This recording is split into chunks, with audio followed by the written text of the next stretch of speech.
Dua laporan soal kebebasan beragama internasional terbit dalam sebulan terakhir. Kedua laporan menyoroti betapa pandemi digunakan sebagai dalih untuk membatasi kebebasan beragama khususnya bagi para minoritas. Namun khusus untuk Indonesia, penggunaan ideologi negara untuk pembenaran juga dinilai rawan penyalahgunaan. Berikut laporan selengkapnya oleh jurnalis VOA Yuni Salim dari Virginia, Amerika Serikat. Dalam peluncuran laporan kebebasan beragama internasional terbaru, Menteri Luar Negeri Amerika Serikat menekankan komitmen pemerintahan Joe Biden dalam memperjuangkan kebebasan beragama di dunia. Religious freedom, like every human right, is universal. All people everywhere are entitled to it, no matter where they live, what they believe, or what they don't believe. Religious freedom is co-equal with other human rights, because human rights are indivisible.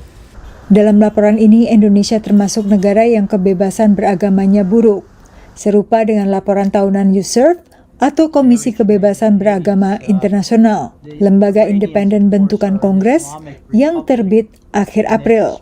USCIRF menilai sejauh ini komitmen pemerintahan Jokowi untuk menjunjung tinggi toleransi beragama tidak sesuai dengan kenyataan maupun ideologi negara. Pancasila is a great concept, and since 1945, Indonesia has promoted the sort of 5 principles, and of course, all of those are things that we would embrace as a country and would think are very good things. Now, through the years, what has ended is that Indonesia has really focused more on the monotheism, the religious principle, more than the other 4. Selain itu, USCIRF mencatat tak ada ruang untuk kelompok agama minoritas seperti Muslim Syiah atau kelompok tak beragama. Penembakan pendeta Zeremia Zanamdani dan pembubaran FPI dengan alasan pelanggaran ideologi negara,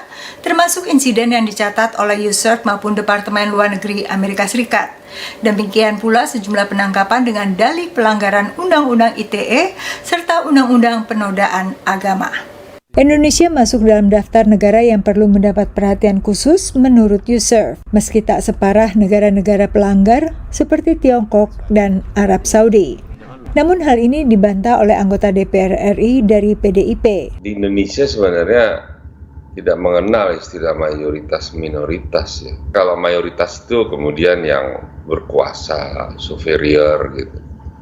Kemudian yang inferior itu yang kaum minoritas. Padahal bingkai kita itu Negara Kesatuan Republik Indonesia yang tidak ada peran mayoritas minoritas ya, semua mempunyai peran dan hak dan kewajiban yang sama. Analis juga menyoroti politisasi agama serta penggunaan dalih ideologi negara di Indonesia. You can very easily see how the same restrictions on organizations based on ideology and deviation from adherence to Pancasila, those same regulations could be used against liberal organizations, which is not particularly good for a democracy. The government is simply throwing the book at Habib Rizieq because Habib Rizieq is very critical of the government. Individual members of FPI who have broken the laws, who have engaged in vigilante actions, who have broken COVID-19 restrictions, it is entirely appropriate for them to be prosecuted and punished. But going after the organization as a whole, ideological grounds, is not something that consolidated democracies should be doing.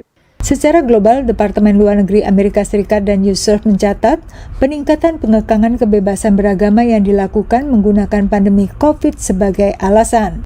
Dari Alexandria, Virginia, Yuni Salim dan tim VOA.